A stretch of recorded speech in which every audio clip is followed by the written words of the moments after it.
Sermon 125 de saint Augustin, malade de 38 ans, suite. C'était l'eau qui se troublait. L'ange y était descendu.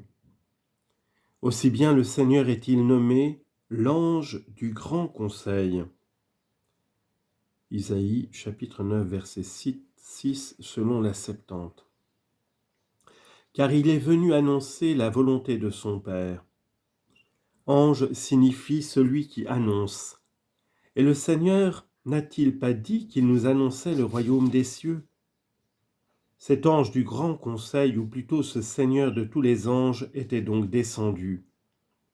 Car s'il est appelé ange pour s'être incarné, il est le Seigneur des anges, puisque tout a été fait par lui, et que sans lui, rien ne l'a été. Jean 1,8. Tout est par conséquent les anges, mais non pas lui, car c'est par lui qu'a été fait tout ce qui l'est. Or rien de ce qui a été fait ne l'ayant été sans lui, celle qui était réservée à devenir sa mère n'a pu naître sans être créée par celui qui au plus tard devait naître d'elle-même. Les Juifs donc se troublent. Qu'est-ce que cette conduite, disent-ils? Pourquoi fait-il ces choses les jours du sabbat? Ce qui les émeut par-dessus tout, ce sont ces paroles du Seigneur lui-même. « Mon Père travaille sans cesse, et moi, je travaille avec lui. » Ce qui les scandalisait, c'est qu'ils comprenaient dans un sens tout charnel le repos que Dieu prit le 7e jour après avoir achevé toutes ses œuvres. Genèse 2, 2. Il est parlé de ce repos dans la Genèse. C'est un passage aussi magnifiquement écrit que profondément pensé. Mais les Juifs s'imaginaient que si Dieu s'était reposé le 7e jour, c'est qu'il s'était fatigué en travaillant, et que s'il avait béni ce jour, c'est qu'il s'y était remis de sa lassitude. Insensé. Il ne comprenait pas qu'ayant tout fait d'un mot, il n'avait pu se fatiguer. Qu'il lise et qu'il m'explique comment Dieu pouvait se fatiguer en disant qu'il soit fait, et il était fait. Parmi les hommes eux-mêmes, qui se fatiguerait aujourd'hui en agissant comme Dieu agissait alors? Il dit que la lumière soit et la lumière fut. Soit le firmament et le firmament fut formé. Genèse chapitre 1, versets 3 et 6 et 7. Dira-t-on qu'il s'est fatigué parce qu'il a commandé sans être obéi? L'Écriture répond ailleurs plus brièvement encore. Il dit et tout fut fait. Il commanda et tout fut créé. Psaume 32, verset 9. Agir ainsi, est-ce se fatiguer? Si néanmoins Dieu ne se fatigue pas, comment prend-il du repos? C'est que ce repos que prend le Seigneur après avoir terminé tous ses ouvrages est la figure du repos que nous goûterons dans le repos de Dieu. Car le fidèle sera comme en un jour de sabbat, lorsqu'auront passé les 6 âges du monde.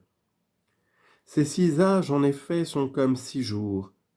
Le premier jour s'étend depuis Adam jusqu'à Noé, le second du déluge à Adam, le troisième d'Abraham à David, le quatrième de David à la transmigration de Babylone, le cinquième de la transmigration de Babylone à l'avènement du Messie. Nous sommes au 6e jour, c'est-à-dire au 6e âge. Donc, puisqu'au 6e jour l'homme a été créé à l'image de Dieu, rétablissons en nous cette image. Genèse 1, 27. Dieu nous a formés, à nous de nous réformer. Il nous a créés, créons-nous de nouveau. Et après ce jour, après l'âge que nous traversons maintenant, viendra le repos promis aux saints et figuré dès le commencement. Ainsi Dieu, après avoir produit toutes ces créatures, ne fit plus rien de nouveau dans le monde, où ses œuvres ne font que se succéder et se transformer, sans qu'aucune espèce nouvelle se soit établie depuis la création. Toutefois, si le monde n'était régi par son auteur, il retomberait dans le néant. Dieu peut-il se refuser à conduire ce qu'il a créé? Mais comme il n'a rien établi de nouveau, on dit pour ce motif qu'il s'est reposé de tous ses travaux. Et comme il ne cesse de gouverner ce qu'il a fait, le Seigneur a dit avec raison, « Mon Père agit sans cesse. » Que votre charité remarque bien ceci.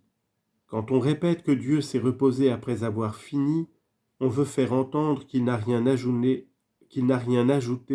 à ce qu'il a fait d'abord. Et quand on dit qu'il ne cesse pas d'agir, on entend qu'il gouverne tout. Gouvernement aussi peu laborieux que l'était peu la création. Gardez-vous de croire en effet, mes frères, que si Dieu ne se fatiguait en créant, il se fatigue en gouvernant, comme se fatiguent et ceux qui construisent et ceux qui conduisent un navire. Ils sont des hommes, mais autant il a été facile à Dieu de tout créer par sa parole, autant il lui est aisé de gouverner tout par l'autorité de son jugement et par son verbe. Si le désordre se révèle dans les choses humaines, n'en concluons pas qu'elles manquent de direction. Chacun est à sa place, quoique chacun n'y croit pas être. Occupe-toi seulement de ce que tu veux être, car le divin ouvrier saura te placer en conséquence. Considère ce peintre, voici devant lui diverses couleurs, ne sait-il pas où placer chacune ? Et si le pêcheur prend le noir pour lui, l'artiste est-il embarrassé ? Que ne fait-il pas avec le noir ? À combien d'ornements ne l'emploie-t-il pas ? Il en fait les cheveux, la barbe, les sourcils, mais pour le front, il lui faut du blanc. Vois donc ce que tu veux devenir et ne t'inquiète pas de savoir où te placera celui qui ne se trompe jamais. Il le sait, lui. N'est-ce pas ce que nous apprennent aussi les lois de ce monde ? Un tel a voulu se rendre voleur avec effraction. La loi de l'Empire sait qu'elle a été outragée par lui, elle sait aussi ce qu'elle en fera, et elle le met parfaitement à sa place. Le coupable a mal fait, mais la loi qui le punit ne fait pas mal. Elle le condamne aux mines, et à combien d'œuvres ne l'emploiera-t-elle pas ? Son châtiment servira aux décorations de la ville. Dieu sait également où te placer. Ne t'imagine point qu'en voulant faire le mal, tu troubles les desseins de Dieu. Quoi ? Celui qui a su te créer ne saura te placer ? Ton avantage est de faire des efforts afin d'obtenir d'être en bon lieu. Qu'est-il dit de Judas par l'apôtre Pierre ? Il est allé en son lieu. Actes chapitre 1 verset 25. Ainsi l'a ordonné la divine providence pour le punir d'avoir voulu opiniâtrement faire le mal, sans que Dieu lui-même l'ait rendu mauvais. Ce malheureux a voulu être pécheur, il a fait comme il a voulu, mais il a souffert ce qu'il ne voulait pas. Son crime est d'avoir fait ce qu'il voulait. La gloire de Dieu est de lui avoir fait souffrir ce qu'il ne voulait pas. Pourquoi ces réflexions ? Afin de nous faire comprendre, mes frères, combien Jésus-Christ, notre Seigneur, avait raison de dire « Mon Père agit sans cesse », puisqu'il ne délaisse pas la créature sortie de ses mains.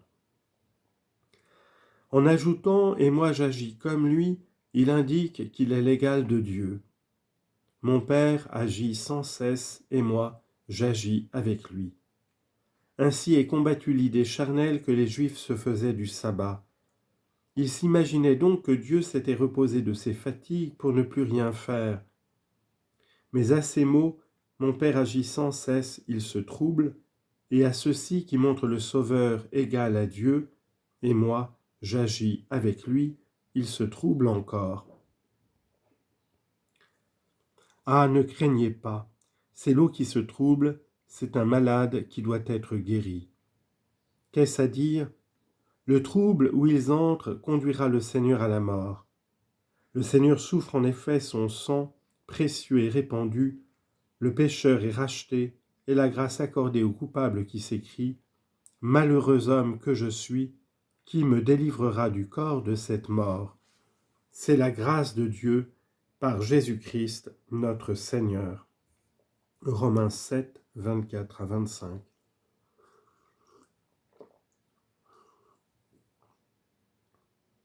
Et quel traitement lui fait-on suivre? On l'oblige à descendre. Cette piscine était en effet construite de manière qu'il fallait y descendre au lieu d'y monter. Pourquoi avait-elle cette forme? Parce que la passion du Sauveur exige l'humilité.